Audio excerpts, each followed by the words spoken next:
কালো আইনের বাতিল আমরা চাই, কিন্তু বাতিল করার আগে এই আইনের আওতায় এনে আওয়ামী লীগ আর হাসিনার আমরা সাজা দেখতে চাই।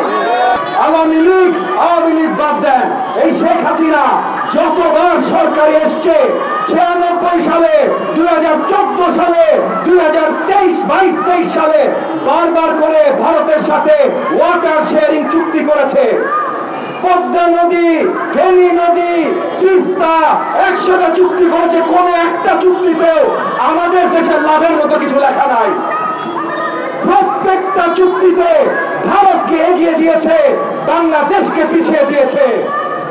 এই প্রত্যেকটা চুক্তি আমরা বাতিল চাই। ভারতের সাথে যা যা চুক্তি আওয়ামী লীগ করেছে গত 15.5 বছর, আমি জানি ভাই, বিশ্ব রাজনীতিতে দুইটা দেশের মধ্যে যখন চুক্তি হয়, চুক্তির ভিতরেই লেখা থাকে কি কি বাতিল করা যাবে, কি কি করা যাবে না। তাই সব চুক্তি একবারে বাতিল আইনত না হইতে পারে, কিন্তু সেইটা তোয়াক্কা করা যাবে না। কারণ ভারতকেও বুঝাইতে হবে যে তারা যে হাসিনাকে সরকারে বসায় রাখছিল এইটা আমরা জানি। তাই হাসিনার সাথে ভারত কি কি চুক্তি করেছে সেই চুক্তির বৈধতা আমরা মানতে রাজি না। আমরা আজকে এখানে একত্রিত হয়েছি, আমরা আজকে আমরা অবস্থান কর্মসূচি ডেকেছি, কারণ আমরা এই ফ্যাসিবাদ হাসিনা এবং হাসিনার সব দোষরদের সঠিক বিচার চাই।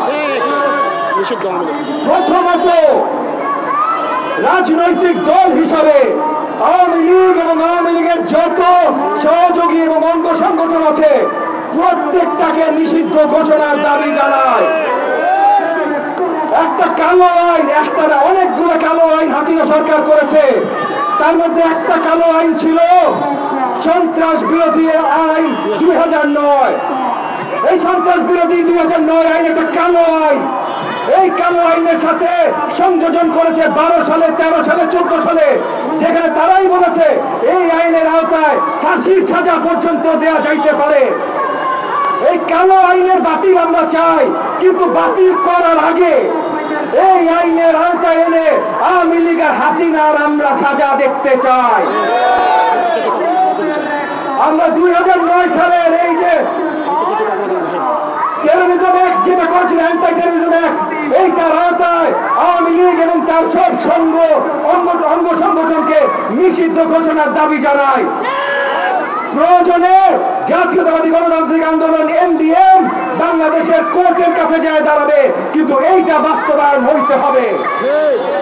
একই সাথে এই যে আওয়ামী সংগঠন, এই ফ্যাসিবাদ সংগঠন, এইটার বিরুদ্ধে আমরা ইন্টারন্যাশনাল ক্রিমিনাল কোর্টে যাব।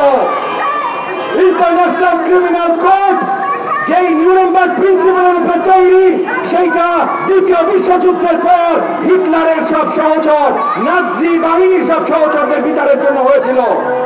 এইটা তৈরি হয়েছে হিউম্যান রাইটস বিরোধী, জনতা বিরোধী, জনগণ বিরোধী যেসব কর্মকাণ্ড হবে সেইগুলার বিশ্বব্যাপী বিচার করবার জন্য।